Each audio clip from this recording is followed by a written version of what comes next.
Juanita, ¿cómo amaneciste? ¿Ya estás lista? Disculpen el retraso.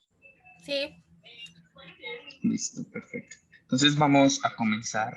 Vamos a empezar de una vez, ya que empezamos pues con un poco de retraso. Sarita, entonces hoy te vamos a presentar un caso compartido del grupo de medicina interna. Es un casito interesante, un caso algo complejo, algo largo. Voy a intentar hacerlo de manera resumida y vamos a centrarnos en la parte del enfoque pues de lo que habíamos acordado previamente, ¿cierto? listo, profe. El caso en esta ocasión se trata de un paciente masculino de 80 años, de Envigado, vive aquí en Medellín, es separado, tiene 4 hijos, de escolaridad hasta tercero de primaria, es pensionado, trabajó como carnicero previamente y en casa es parcialmente dependiente para su ABC avanzada. El señor tiene una limitación para la movilidad, se desplaza con caminada en casa. En esta ocasión, el motivo de consulta fue traído por un familiar quien refiere que el paciente se cayó y se dio en la cabeza, se desmayó estando en la casa.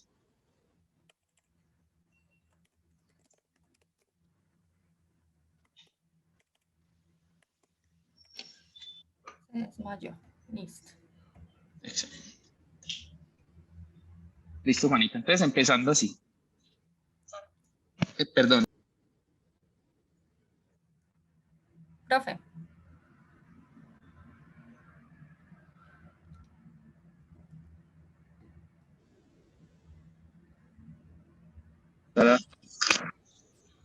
Qué pena, se cayó.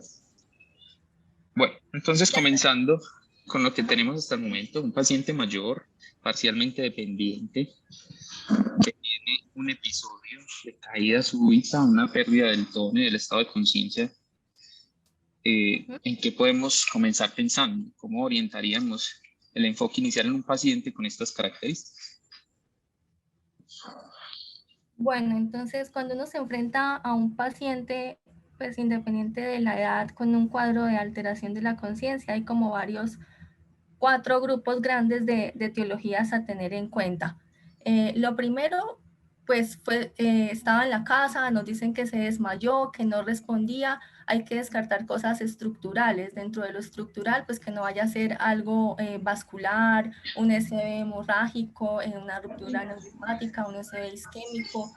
Lo siguiente que hay que pensar es que no vaya a ser, por ejemplo, algo metabólico, entonces ahí hay pues muchas posibilidades, hipoglicemia, pero también hipocalcemia, alteraciones del sodio, hepatopatías, alteración pues de la función renal. Otra cosa a considerar es que no vaya a estar enmarcado esta alteración de la conciencia dentro de, pues, de las etiologías infecciosas, pero también pues uno podría tener alteración de la conciencia. Ahorita pues nos lo dirán en el resto de enfermedad actual, si de pronto el paciente estuvo expuesto a algún tóxico, si fue que la alteración de la conciencia ocurrió en el contexto, por ejemplo, de un consumo de alcohol o algún otro tipo de tóxico que pueda explicar el cuadro actual. Eso como desde el enfoque general, pues, de la alteración de la conciencia. Ahorita pues, con la enfermedad actual, dependiendo de lo que nos diga profe, miramos qué más podría ser. Eso, perfecto. Entonces, como hemos hablado en otras reuniones, en los pacientes en los que acceden a urgencias con algún síntoma o alguna manifestación cardinal, obviamente primero tenemos que considerar esas condiciones que pueden ser agudamente amenazantes para la vida, entre ellas, pues, de las que principalmente se describen en el contexto de un aparente síncope, donde tenemos, pues, caracterizado bien lo que le pasó al señor. Realmente las ofensas cardiovasculares son de las primeras que tenemos que considerar y descartar. Y así como mencionas, las enfermedades metabólicas y algunas otras condiciones también deben considerarse, ¿cierto? El espectro es muy amplio hasta el momento, entonces avancemos con la enfermedad actual. El paciente llega consciente al servicio acompañado por uno de sus familiares. Lo que describen es que el señor, mientras estaba en la casa, se iba a levantar de la cama, realmente no tuvo un cambio abrupto en la posición, se comenzó a sentir mareado, con diaforesis, algo de malestar, decaído, y posteriormente presentó la alteración del estado de conciencia. Relata el familiar que el paciente no tuvo movimientos anormales, no tuvo relajación de esfínteres, recuperó el estado de conciencia sin déficit posterior en cuestión de unos segundos y en ese momento es que decidió trasladar. El paciente relata además que en la última semana estos episodios se han venido repitiendo en 2 o 3 ocasiones. El que más importante describe él por su parte es que mientras estaba comiendo, mientras estaba sentado comiendo, presentó la misma alteración del estado de conciencia, cayó de la silla hacia atrás y se golpeó la cabeza, sin déficit neurológico posterior, por lo menos descrito por la familia.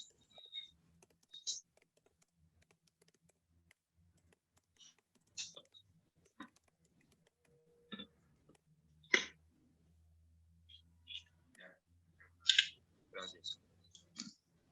Listo, entonces hasta ahí que tenemos, según las características que describe este paciente. Bueno, entonces tenemos un hombre de 80 años con un cuadro de alteración de la conciencia. Con estas nuevas características de la enfermedad actual podemos ver que los episodios se han repetido, pero que al parecer han estado precedidos de síntomas prodrómicos, o sea, de mareo, de diaforesis, de malestar general. En este hombre de 80 años, pues hasta ahora desconocemos sus antecedentes, pero de todas formas, por la edad, aún sigo sin poder diferenciar si, o sin saber si esto es un síncope. Puede ser un síncope en ese caso por la edad, podría ser de origen cardiogénico. No me gusta que haya sucedido en reposo, pero igual sigo sin descartar todas las otras etiologías que mencioné previamente de la alteración del estado de la conciencia. Perfecto. Muy bien. ¿Quieres preguntar por los antecedentes o quieres preguntar por una impresión general del médico que describe ahí una historia clínica al ingreso? ¿Por dónde quieres empezar?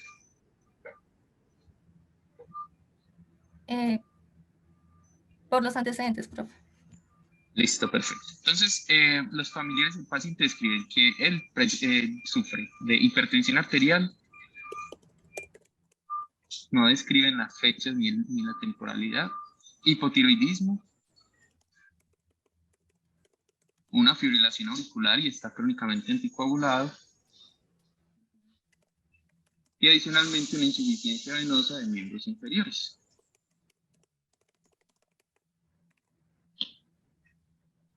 En quirúrgicos importantes, tuvo una cirugía de columna, no saben cuál, fue hace muchos años por lo que escriben, no saben qué le realizaron. Una prostatectomía, tuvo un cateterismo coronario en que no saben si le implantaron stent o si le encontraron enfermedad coronaria, y le hicieron una saphenectomía.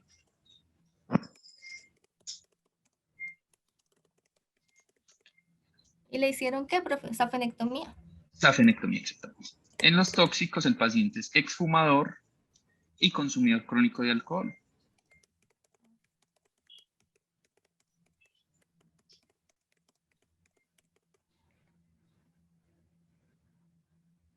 Tiene 2 dosis de AstraZeneca para COVID. Y los medicamentos que toma en casa son levotiroxina, hidroclorotiazida, furosemida, metoprolol, apixaban, carvedilol y sertralina.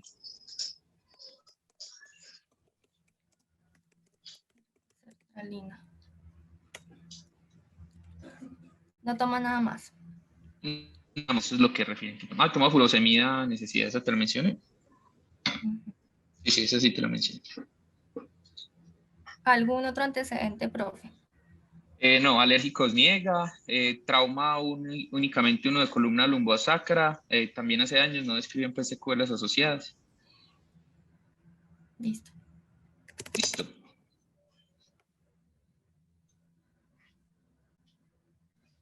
Perfecto. ¿Alguna otra cosa que preguntar o quieres hacer algún comentario adicional con estos antecedentes y lo que llevamos de la enfermedad actual? Bueno, tiene varios antecedentes cardiovasculares, es hipertenso, aparte de eso, pues hombre, tiene 80 años.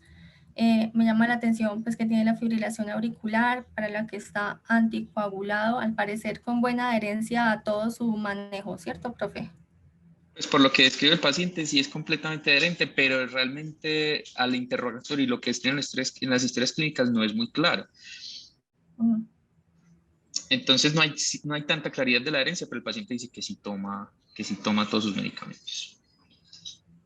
listo. Entonces, tiene varios antecedentes cardiovasculares, por lo que relatábamos de las características de la enfermedad actual, esos episodios de alteración de la conciencia y que llegó después alerta, o sea, con recuperación, pues parecen ser sincopales hasta ahora, pues sin tener el examen físico. Obviamente, cuando uno se enfrenta en urgencias a un paciente con estas características, hay como dos cosas básicas, pues que hay que tener a primera mano. Lo primero, pues tomar una glucometría, pero también hacer un electrocardiograma, sobre todo por estos antecedentes que el paciente tiene. Perfecto, muy Entonces, bien. ¿Te parece si avanzamos con la revisión por sistemas? A ver qué más menciona este paciente. listo, profe. Listo, entonces este señor en la revisión por sistemas dice que viene presentando edema, principalmente de miembros inferiores, que ha limitado progresivamente la marcha. Relata también disnea con algunos esfuerzos, pero niega ortopnea, no la describe con claridad. Y aunque es claro pues que él dice que se desplaza con caminador en la casa, siente que es capaz de desplazarse menores distancias que en otras ocasiones, pues que anteriormente. Ese caminador es a raíz de esa cirugía de columna que tuvo. Ese caminador, él dice que después de la cirugía de columna quedó con limitación, pero realmente no fue el motivo, sino que eso parece que viene progresando hasta que llegó al punto, o sea, no fue inmediatamente después de la cirugía, sino que fue posteriormente, que quedó con el camino. Y el edema, ¿eso desde hace cuánto lo tiene? Que limita la El marcha. edema se agudizó principalmente en los últimos 15 días. Y me dijo que tenía disnea también, ¿cierto? Sí, presenta disnea, aunque como sabes, pues realmente clasificarlo desde el punto de vista funcional es difícil porque no se desplaza a grandes distancias. Pero uno supondría pues que es una disnea de bajos esfuerzos si solamente se está desplazando con un caminado.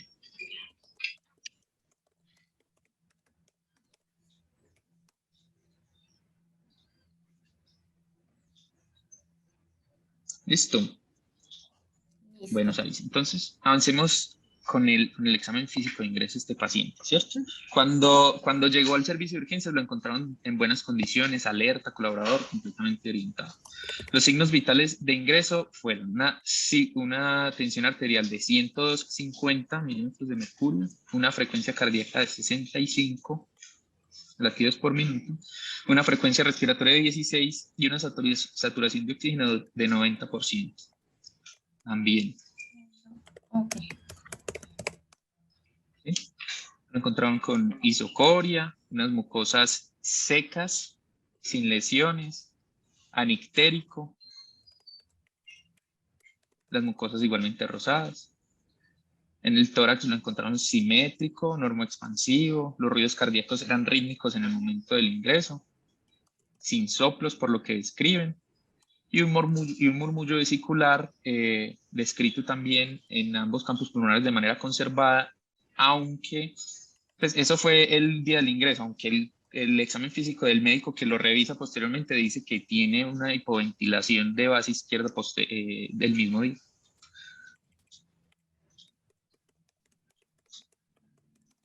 Adicionalmente, en una franca obesidad, un gran panículo adiposo, sin puntos dolorosos.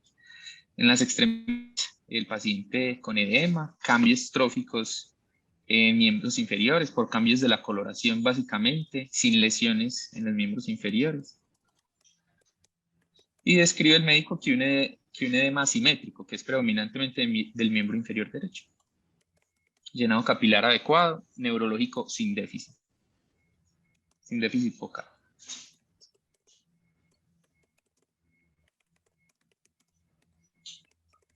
Adicionalmente, pues por las manifestaciones y como dijiste al ingreso, le solicitaron una glucometría al momento del ingreso que salió en low, o sea, no detectable por el glucómetro.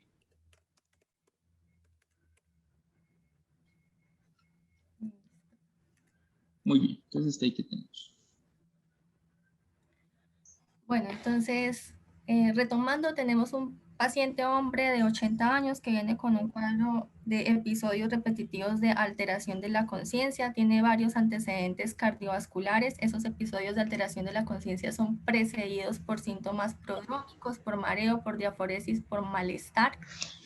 Llamativo en ese primer encuentro en el servicio de urgencias, los signos vitales pues están normales, pero tiene una glucometría que hace parte de las primeras cosas que uno debe pedir en este contexto, que está indetectable.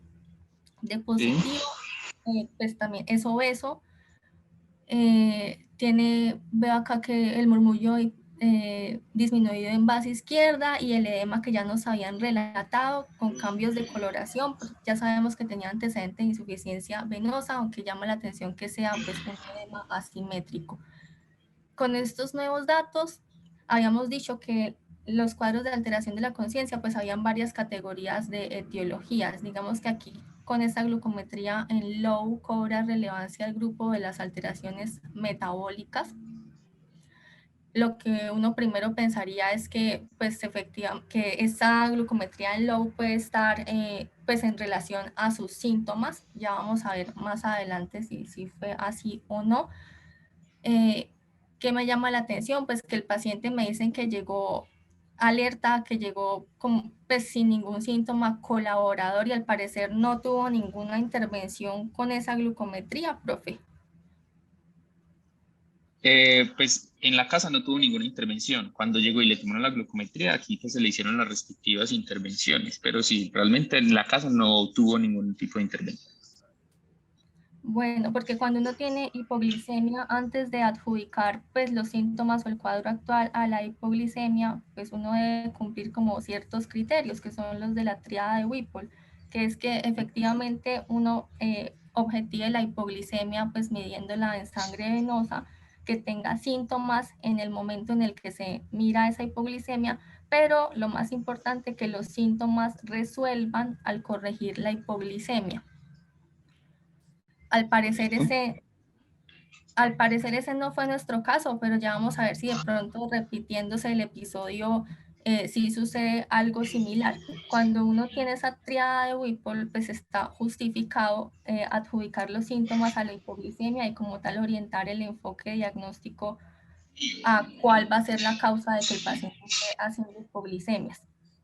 De todas Perfecto. formas, uno podría tener situaciones pues raras en donde haya una falsa lectura de hipoglicemia o pseudohipoglicemias, por ejemplo, en los pacientes que tienen vasoconstricción periférica o si la muestra se toma y se demora mucho en procesarla porque ocurre la glucólisis pues ahí en el tubito, esos podrían darme falsas lecturas de hipoglicemias y no ser concordantes con la clínica del paciente, pero pues es muy llamativo que esta glucometría sea totalmente indetectable y de todas formas los síntomas, sobre todo precedidos por esos síntomas prodrómicos de mareo, de diaforesis, de malestar general, o sea, como autonómicos, pero también síntomas neuroglucopénicos, pues sí me hacen como orientar a que haya una relación causal entre la hipoglicemia y el cuadro actual de mi paciente. Está muy bien, Sarita.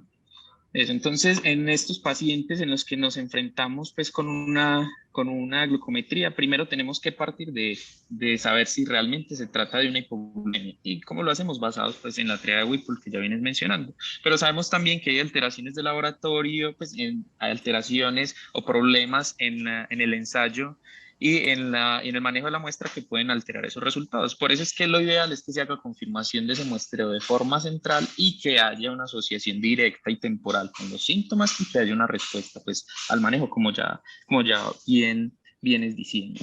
Pero entonces, por el momento, ¿crees con lo que tenemos que probablemente ese haya sido el motivo de la alteración del estado de conciencia del paciente y más sabiendo que viene de forma recurrente, que está asociado con estos síntomas?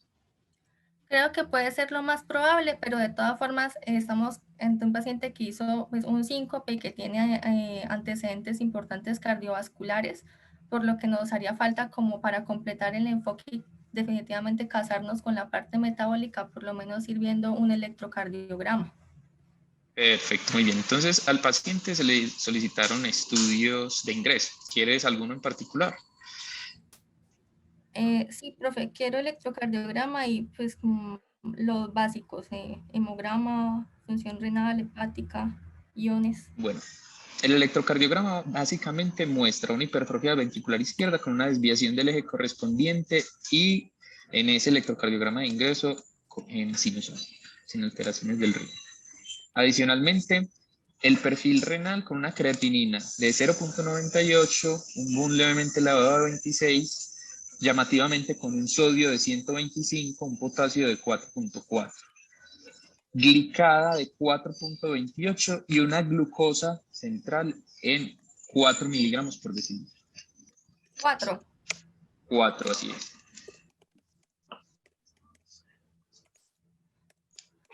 En el hemograma, sin anemia, Profe, plaquetas no. después del potasio, ¿qué fue lo que me dictó?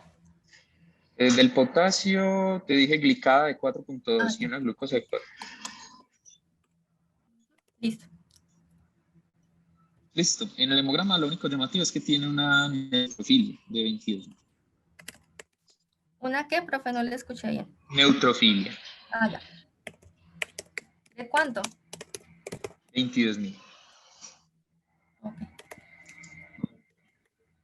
Listo. Adicionalmente tenemos una radiografía de tórax del momento de ingreso que yo solo cuento con la lectura, no tenemos la imagen, pero describe una cardiomegalia y sugiere un derrame pleural en base izquierda. Y adicionalmente una tomografía de cráneo por la alteración del estado de conciencia de ingreso que mostraba infartos múltiples, difusos, pero de carácter antiguo, como ya instaurados, en territorio pues, del parénquima cerebral.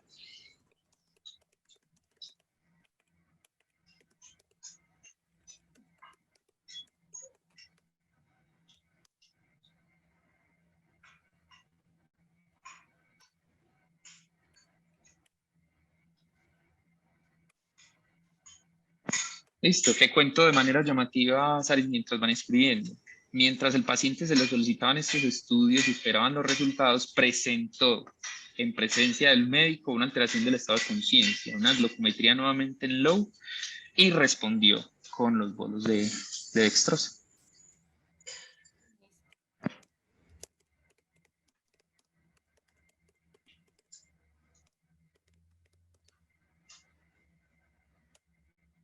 Entonces, hasta ahí que tenemos que considerar cuál es el enfoque en este paciente por el momento. Bueno, entonces tenemos un paciente con antecedentes cardiovasculares, 80 años, viene con un cuadro de alteración de la conciencia, síncopes precedidos de síntomas prodrómicos. Tenemos hasta ahora de lo metabólico ya 2 episodios con glucometrías en low y el último episodio que fue presenciado también con glucometría en low con síntomas y con corrección de los síntomas al pues, administrar dextrosa, al corregir esa hipoglucemia. La tríada Whipple está presente, lo que nos habla pues, de una relación causal entre esa hipoglicemia y el cuadro actual del paciente. De todas formas, dentro de las alternativas, aparte de lo metabólico para su alteración de la conciencia, por sus antecedentes cardiovasculares, se hizo un electrocardiograma, muestra que tiene hipertrofia ventricular izquierda, y hay una radiografía también con cardiomegalia y llama la atención que sugiere derrame pleural izquierdo. Aquí, pues lo más probable, como ya dije, señor. ¿Qué piensas de esa hiponatremia? Que no me lo habías mencionado. Sí, perdón. Bueno, esa hiponatremia 125, pues también podría estar ocasionando asociarse a síntomas de alteración de la conciencia. Sin embargo, creo que aquí con esa glucometría en 4, pues prima esa glucosa tan baja como la causa de la alteración. Ya podríamos ver más adelante, pues en el enfoque de la hiponatremia, si de pronto dentro de alguna de las posibilidades diagnósticas de lo que nos haya llevado a la hipoglucemia, pues se pueda explicar la hiponatremia también. Creo que aquí prima, como dije, la hipoglicemia, pero pues sí vamos a dejar marcado aquí esta hiponatremia. Listo, muy bien. Entonces, decía que, pues, que llama la atención también dentro de las alternativas el electrocardiograma con el hallazgo de la hipertrofia ventricular izquierda, aunque el ritmo está en sinusal, de todas formas ya sabemos que es un paciente que está anticoagulado por fibrilación auricular, tiene cardiomegalia, el TAC de cráneo que teníamos que hacerlo ante un paciente con alteración de la conciencia para descartar causas estructurales, muestra infartos múltiples, pero pues eso está en concordancia con su antecedente de fibrilación auricular. Incluso nos dicen ahí que los infartos son antiguos y el paciente ya está anticoagulado. Yo creo que pues aquí poniendo los problemas del paciente, pues lo primero es que efectivamente hay un cuadro de alteración de la conciencia, que la hipoglicemia parece ser la que está causando el cuadro actual, y que podríamos empezar a enfocar al paciente pues por esa parte. Listo, muy bien. Entonces, ¿cómo nos aproximamos al paciente con una hipoglucemia? Que ya parece ser repetitivo. Bueno, lo primero con las hipoglicemias pues es definir si estamos en el contexto de un paciente diabético o no. Este pues no es el caso, entonces las hipoglicemias en el paciente no diabético pues no son tan comunes, por lo que uno debe empezar a pensar en causas diferentes a las del diabético. De todas formas, en todos los pacientes que llegan con hipoglicemia debemos preguntarnos si no hay el consumo de algún medicamento o algún tóxico que pueda estar ocasionando esa hipoglicemia. Por ejemplo, en el caso del señor, pues nos dicen que es consumidor crónico de alcohol, una intoxicación etílica pues puede llevar al paciente a hipoglicemia, y como va a estar con alteración de la conciencia, pues no va a consultar oportunamente y por eso podría llegar incluso con esa glucosa pues tan baja de 4. De todas formas, también hay que preguntar por consumo de cualquier otro medicamento. Pues no sabemos si el paciente quizás en su casa pueda tener acceso a otra persona que esté usando insulinas, o que pueda estar usando sulfonilurias, y de pronto en el contexto de intentar hacerse daño a sí mismo se haya tomado alguno de estos medicamentos. No parece ser el caso dentro de lo que nos han dicho, y además porque el informante pues también es el familiar, pero de todas formas uno siempre tiene que considerar y descartar que no haya algún medicamento involucrado ahí en la causa de la hipoglicemia. Lo Perfecto, otro, o sea, sí, profe. bueno, no, pero ya que mencionas ese punto, entonces hagamos el ejercicio con lo que este paciente está tomando. ¿Hay alguna medicación o hay alguna exposición que nos pueda favorecer la aparición de hipoglucemia de forma recurrente? ¿Cuáles son esos medicamentos que se asocian con la hipoglucemia? Bueno, pues lo primero, lo más común, pues los pacientes que usan insulina, o Sí. porque sea diabético o porque tenga acceso a ella y se la haya administrado de alguna forma. Lo segundo, las sulfonilurias también son causantes importantes de hipoglicemia, pero también hay otros medicamentos. Por ejemplo, los pacientes que llegan no es el caso de este paciente porque el cuadro no lo apoya, pero la intoxicación por beta bloqueadores también puede causar hipoglicemia, o incluso hay antibióticos que también lo hacen, por ejemplo, las quinolonas. Medicamentos psiquiátricos como el litio también pueden causar hipoglicemias, y pues muy importante el alcohol, que sí está presente en este paciente. Listo. Y otros medicamentos como los que le está tomando, por ejemplo, la sertralina o la Pixaban, ¿de eso hay algún registro? ¿Eso se ha asociado en algún escenario? Pues yo no lo he leído dentro de lo más común, y no sabría si el apixaban esté asociado con hipoglicemia, pues yo como que no lo tengo en mi mente. Bueno, El método. dime. Hola, Sara. ¿Me ¿Sí? escuchas? Sí, ya. Bueno, no, mira, lo que te quería decir es que realmente hay muchos medicamentos que están dentro del uso rutinario por nosotros los médicos, como los IECA, medicamentos como el artesunato, la artemisina también entran adentro de los que pueden causar hipoglucemia. El trimetoprim, sulfamethoxazol, pues como otros antibióticos, las heparinas por sí solas. Y con respecto a los que toma el paciente, pues realmente no hay uno llamativo que produzca con gran frecuencia la hipoglucemia a rescatar y para tener en cuenta, pues para otros escenarios. Como bien dijiste, los betabloqueadores lo pueden producir, aunque esos casos se han descrito principalmente en pacientes diabéticos y usuarios de insulina. Asimismo, la sertralina se ha descrito un mecanismo de aumento de sensibilidad a la insulina, entonces en pacientes expuestos a insulina, ellos tienen mayor riesgo de hacer hipoglucemia. Y el apixaban, de hecho, hay una advertencia por la FDA en los primeros años pues, en los que se utilizó, en los que se comenzó a utilizar el apixaban, que describía que principalmente mujeres mayores de 60 años y que llevaban un par de años consumiendo el apixaban tenían un riesgo aumentado de hacer hipoglucemia, aunque realmente el mecanismo en ese escenario no está tan claro. Listo, entonces hay que considerar los medicamentos, son algo muy importante que siempre debemos considerar en el escenario del paciente que nos presenta hipoglucemia. Puede seguir. Listo. Otra cosa a tener pues siempre en cuenta cuando enfocamos a estos pacientes es si el paciente está críticamente enfermo o lo veo bien o se ve estable. Un paciente críticamente enfermo, por ejemplo, que estuviera en el contexto de un proceso séptico, pues podría tener hipoglicemia en relación a ese aumento de la demanda metabólica del proceso séptico por el que está pasando. También si tengo un paciente con hepatopatía o con enfermedad renal, eso también puede llevar al paciente o predisponerlo para la hipoglicemia. Cosas menos comunes, pero por ejemplo una insuficiencia suprarrenal o el hipotiroidismo también. Como tal, para que uno tenga o para regular la glucosa, yo necesito que haya un balance entre la insulina y entre hormonas contrarreguladoras.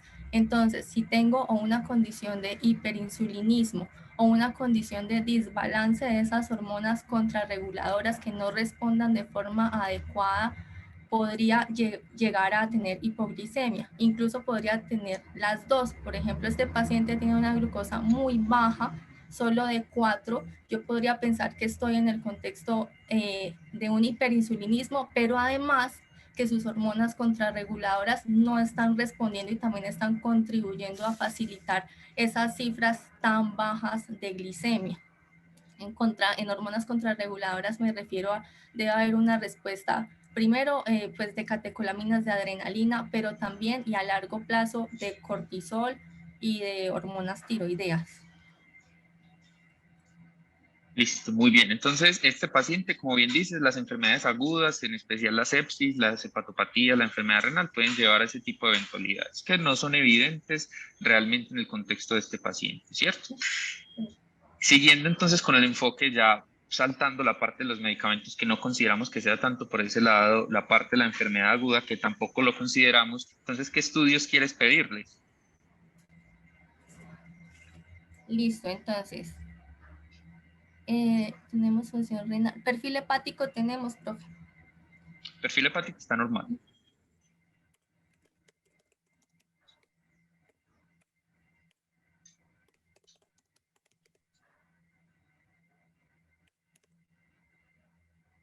TSH. TSH en 6.6.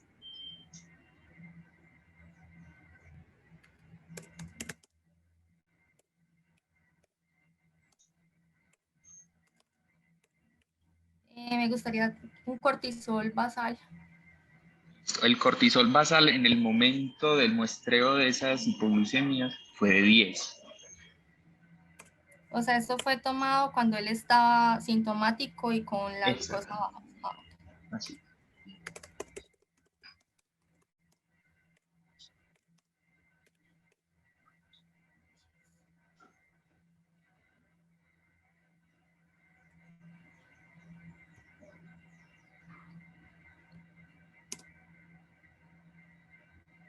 Sodio, potasio, calcio, profe.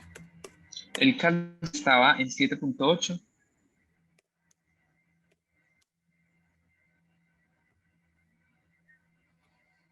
Me gustaría conocer su estado ácido base. También gases venosos tiene. Sí, los gases estaban normales. Tenía un pH de 7.37, tenía un bicarbonato de 23 y una PC2 de 35.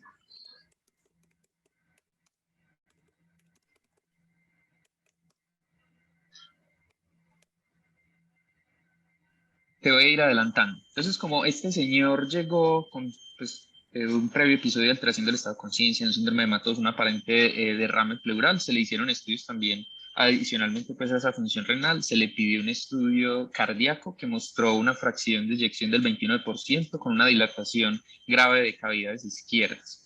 Se le solicitó una tomografía también de tórax y abdomen, que en ese momento no mostró ningún tipo de lesión. Realmente el derrame pleural descrito en la radiografía parecía ser laminar, perdón, muy escaso en esa tomografía de ingreso, y en el abdomen, como te menciono, nada llamativo.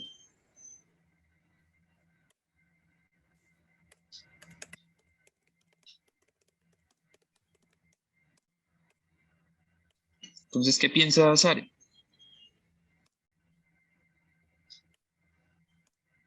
Bueno, entonces continuando con el enfoque de la hipoglicemia, creo que hemos descartado como las causas más comunes, no parece estar relacionado con medicamentos, tampoco es un paciente que esté críticamente enfermo como para pensar que esté séptico, tiene una neutrofilia de 22.000, pero el cuadro clínico no apoya que se trate, que haya alguna condición infecciosa de base. El perfil hepático está normal, el perfil, la infusión renal está normal.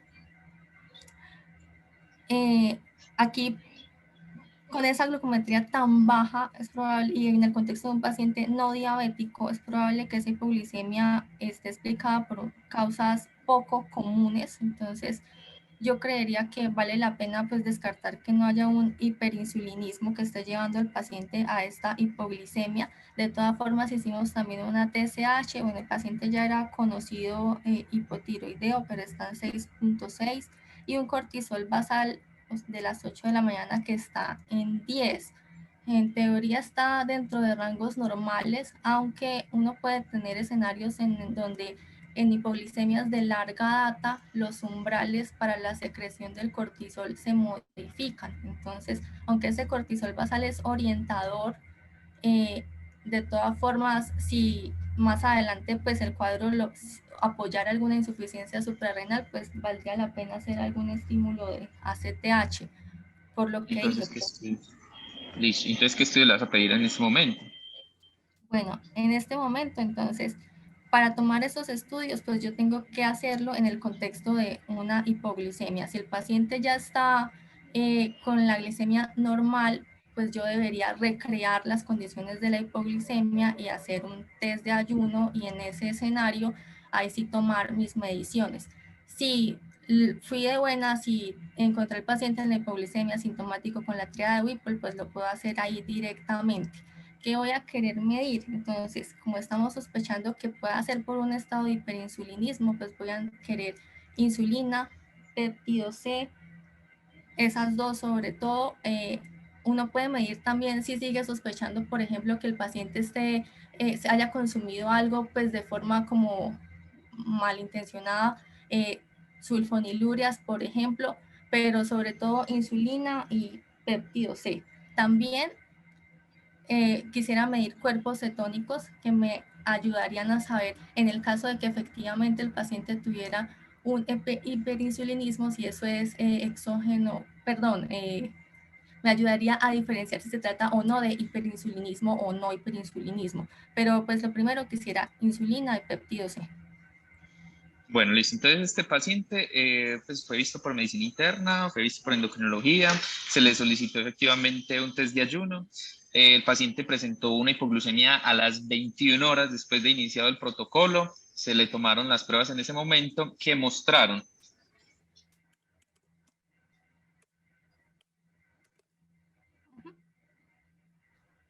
Hola, Sí, profe, lo estoy escuchando. listo. Entonces, estos pacientes se le tomaron pues los estudios iniciales, ¿cierto? Mostraron entonces con el test de ayuno una glucosa menor a 40, unos cuerpos cetónicos negativos, una insulina de 26 microunidades por mililitro, un péptido C de 2.4. Recuerda, Sara, y también para todos los que nos escuchan, las mediciones que idealmente deberíamos solicitar en ese contexto no solamente son de insulina y péptido C, sino también de proinsulina, como bien dijiste, la beta-hidroxibutirato. Son pues estudios que debemos hacer casi que mandatoriamente en ese contexto.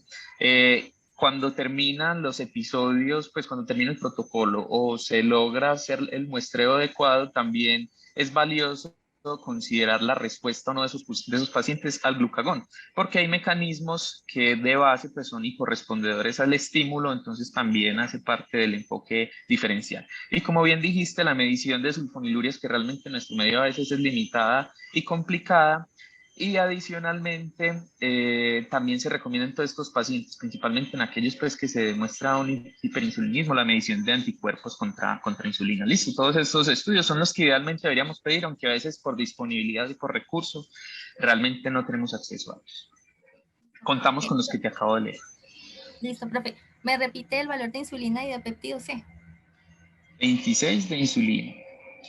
26. Ah, ok. Sí. ¿Y péptido C? Péptido C de 2.4.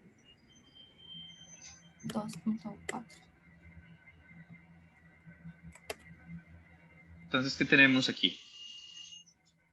Bueno, entonces con el test de ayuno ya lo hacemos para identificar el mecanismo de esa hipoglicemia.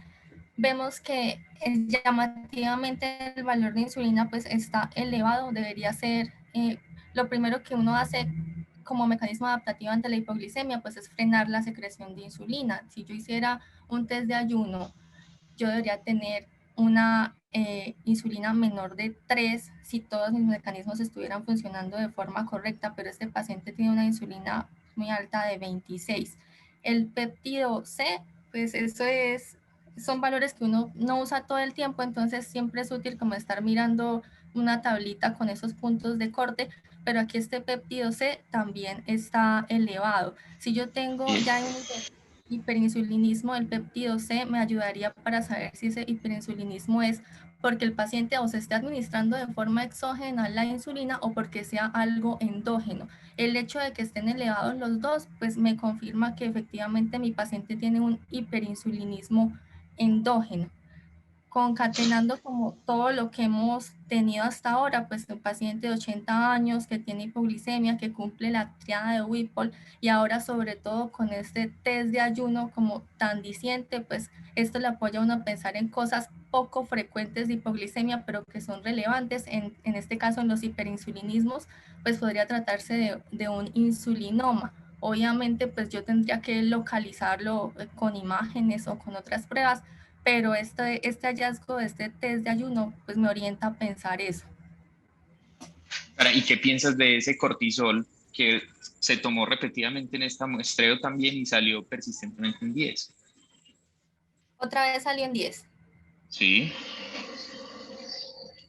Bueno, pues en 10 se supone que está en el rango pues normal, pero como ya dije, en pacientes que tienen hipoglicemias de larga data, yo no debería quedarme solamente con el valor de, pues, basal del cortisol, porque no sería suficiente para descartar que haya alguna insuficiencia suprarrenal ahí como pues paralela. ¿Por qué? Porque si tengo hipoglicemias de larga data, pues mis umbrales para esa secreción pulsátil del cortisol pueden estar alterados. Pues yo creo que Eso, ya teniendo un paciente con una causa aparente poco común de hipoglicemia, pues valdría la pena también indagar por esa insuficiencia suprarrenal y hacerle un test de estímulo con ACTH, por ejemplo. bueno, ten en cuenta una cosa en ese escenario, Sara, y es que también hay estudios de insuficiencia renal basados en hipoglucemia, con inducción de hipoglucemia a través de terapia insulínica. Listo, ese es un estudio que también se ha estandarizado.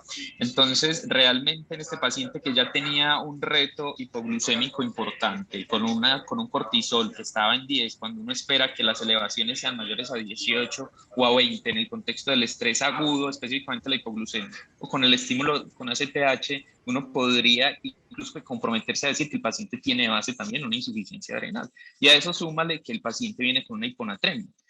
Una cosa que no hemos mencionado es que el paciente venía tomando aparentemente y de forma conjunta la furosemida y la hidroclorotiazida. Obviamente la combinación de estos dos medicamentos va a aumentar el riesgo de presentar hiponatremia. Realmente durante el curso hospitalario y sabiendo que el paciente llegó con hipervolemia, se le hizo manejo de esa, pues con terapia diurética y la hiponatremia mejoró, obviamente suspendiendo la hidroclorothiazida, listo, pero eso también como enseñanza, este paciente puede tener perfectamente una insuficiencia renal y de hecho es uno de los diagnósticos con los que se termina durante la hospitalización. Entonces, listo, el paciente encontramos que tiene un hiperinsulinismo. Al tener un péptido C elevado, consideramos que es endógeno y lo que queremos hacer es un estudio de ubicación. Como dices, una imagen. ¿Cuál sería la imagen que pedirías en este escenario? Sí, pero Sara. también hacer una resonancia para localizar cualquier eventual masa pancreática que me esté llevando al hiperinsulinismo. Listo, muy bien.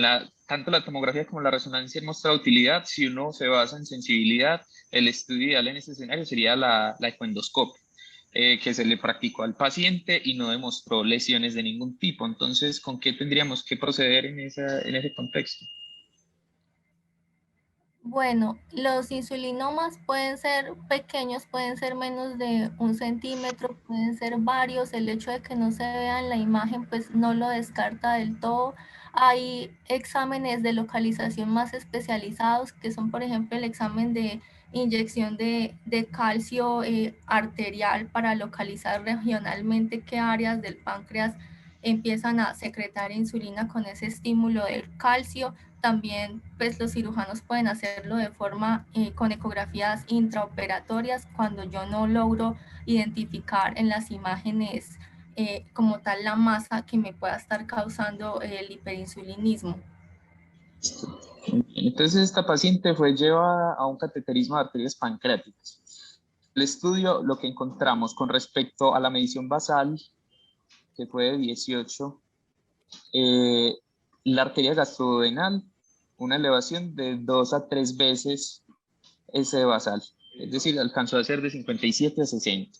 En la arteria mesentérica no pasó de 24, porque el protocolo pues se debe hacer por segundos, mediciones a los 30, 60, 90 y 120 segundos. Y la arteria esplénica mostró una elevación de hasta 252 miliunidades por litro a los 90 segundos, es decir, una elevación de casi 10, de más de 10 veces el valor basal.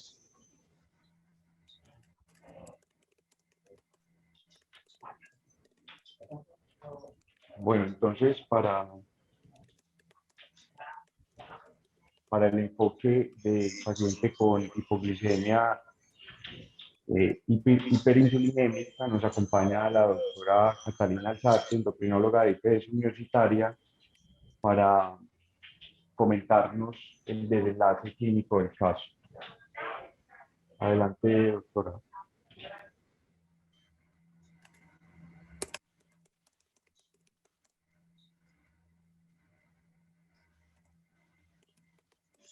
Sí.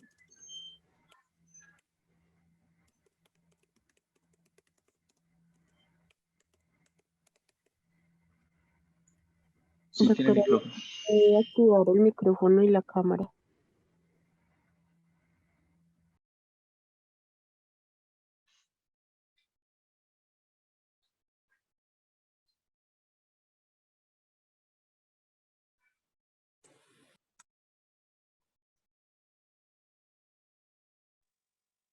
Doctora Diana, ya tiene todos los permisos.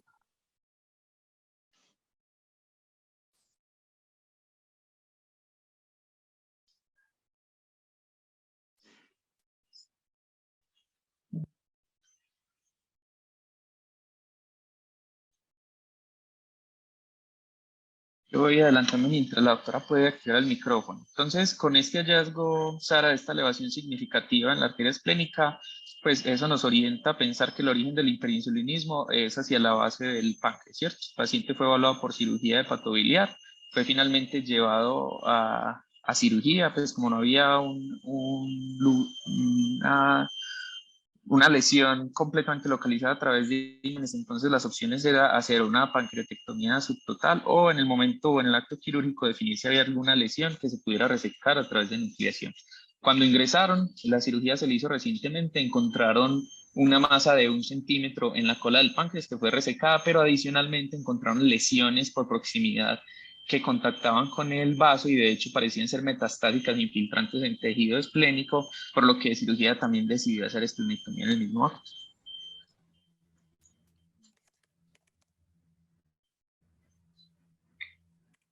El profe sí.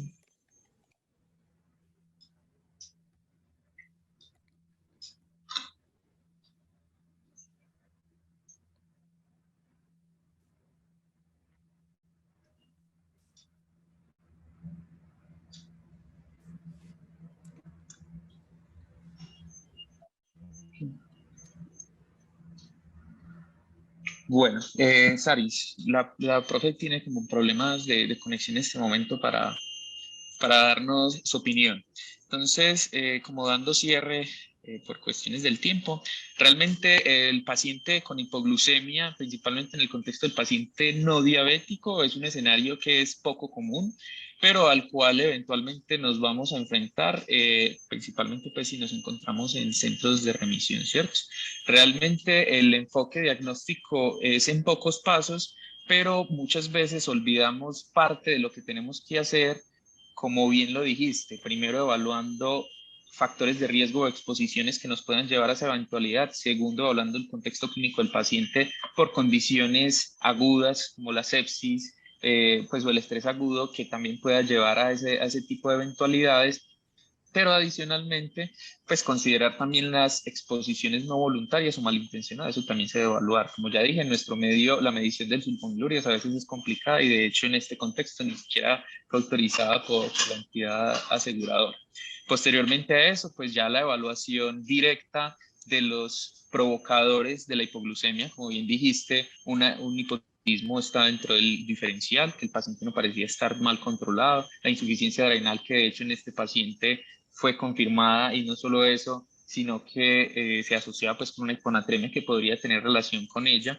Y adicionalmente pues las mediciones respectivas de los niveles de insulina, péptido C, proinsulina, eh, los cuerpos cetónicos y demás, como vimos pues en el contexto de esta paciente, el perfil fue muy sugestivo de una hiperinsulinemia de carácter endógeno y de esa manera entonces ya tenemos es que ir a ubicar el foco del origen de esta lesión, que como ya sabemos terminó siendo una lesión que por el acto quirúrgico parece ser de origen maligno.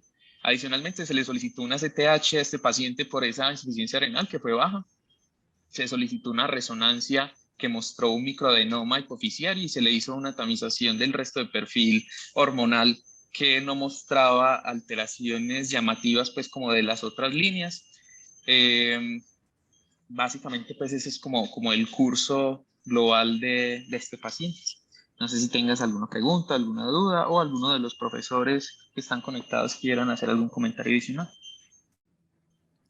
No, pero pues llamativo el hallazgo del insulinoma y ahora que usted nos cuenta que se estudió más esa insuficiencia suprarrenal pensando en que se tratara más de secundaria, pues el hallazgo también en la resonancia, uno podría pensar que este paciente pueda tener una neoplasia endocrina múltiple 1, pues con esos, de tipo 1, con esos dos hallazgos de ese adenoma hipoficiario y el insulinoma. Perfecto, perfecto. Cuando encontramos lesiones en diferentes territorios pues, de origen endocrino, hay que considerar ese diferencial. Y cuando hablamos de lesiones en la pituitaria, debemos considerar que las principales son lactotropas o prolactinomas, ¿cierto? Sin embargo, pues también pueden haber lesiones no productoras, que de hecho es la menos común, pero también está ahí entre los diferenciales. Es correcto lo que dices.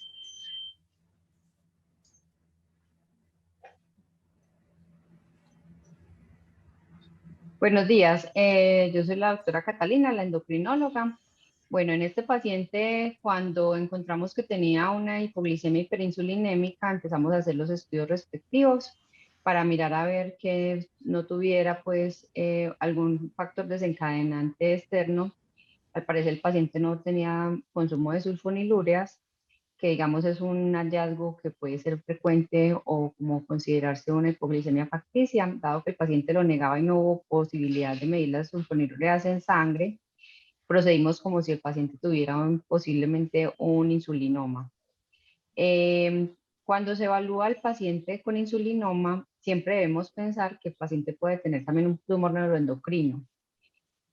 O que tenga neoplasias endocrinas múltiples que están asociadas a lesiones, también productoras de prolactina, alteraciones de la paratiroides con hiperparatiroidismo. Entonces a este paciente se le pidieron esos exámenes y evidenciamos que no tenía ni hiperparatiroidismo ni hiperprolactinemia. Sin embargo, a él se le tomó un cortisol que fue tomado durante la hipoglicemia, que muchas veces ustedes saben que la insuficiencia adrenal puede generar hipoglicemia, y este cortisol nos dio inapropiadamente normal para el episodio de hipoglicemia. Sabemos que cuando tenemos un cortisol por debajo de 19, se considera patológico, dado que es una hormona contrarreguladora que se debe elevar por encima de este valor cuando un paciente tiene hipoglicemia. Entonces también se le diagnosticó una insuficiencia adrenal. Se le hizo una medición de hormona ACTH que sale muy baja, pues sale, digamos, también baja por debajo de 15, lo cual nos diagnostica una insuficiencia adrenal, pero de origen central. En este caso, no se puede hacer un test de estímulo con ACTH, como saben, porque como al ponerle ACTH exógena, se supone que la glándula suprarrenal va a reaccionar y el origen es central. Entonces, cuando uno no tiene una lesión central, pues hay que descartar que si el paciente también tenga alguna lesión que haya dañado la hipófisis. Por eso fue que se le hizo una resonancia de hipófisis, encontrando un pequeño microadenoma que no era productor de otras hormonas. Todos los ejes hipofisiarios restantes estaban completamente normales y posiblemente este microadenoma fue el que lesionó el eje corticotrópico. Por esta razón se le empezó entonces prednisolona. Sin mejoría de los síntomas, entonces se procedió pues a realizar también todos los estudios adicionales de insulinoma. Se le pidió resonancia de abdomen para mirar bien el páncreas, no se evidenció nada. Se le pidió también una econdoscópica que tiene una muy buena sensibilidad y especificidad, no se encontró nada. Y procedimos pues a realizar ya el cateterismo arterial con estímulo con calcio, donde se evidenció que posiblemente el paciente tiene una lesión en la cola del páncreas y puede también tener algo en el cuerpo. ¿Alguna pregunta con relación a eso? Bueno, muchas gracias por su aporte. Lo que les estaba contando, ya el paciente lo operaron y encontraron una lesión pequeña de 1 centímetro en cola del páncreas con lesiones sugestivas de metástasis hacia el vaso y también lo esplenectomizaron. Ok, sí, lo que pasa es que ya en cirugía los cirujanos lo que hacen es cuando hacen una cirugía abierta, ellos pueden hacer una ecografía directamente sobre el órgano que puede detectar lesiones mucho más pequeñas que las que claramente podemos encontrar por la econdoscópica, porque es un examen directo. Cuando hicimos el test de estímulo con calcio, los valores de insulina, cuando se miden, suben más de 100 veces el valor normal basal. Entonces eso más de 10 veces, perdón. Entonces con eso ya confirmábamos que la arteria esplénica, que era la que había sido estimulada en ese momento, que es la que irriga la cola, posiblemente era donde estaba la lesión microscópica que no podíamos encontrar. Nosotros, lastimosamente, pues en este cateterismo no se le hizo un estímulo de la hepática, de la arteria hepática derecha, que es también idealmente porque muchas veces estos pequeños insulinomas, aunque sean microscópicos, milimétricos, pueden hacer metástasis muchas veces a hígado y uno les quita la lesión primaria, pero siguen haciendo hipoglicemias. Entonces, por eso es muy juicioso el cirujano, que le hace seguramente también la ecografía intrahepática durante la cirugía y encontró las pequeñas lesiones que tienen que ser resecadas, si no el paciente no se mejora. La cirugía creo que fue el día de ayer. Ayer, sí, señor.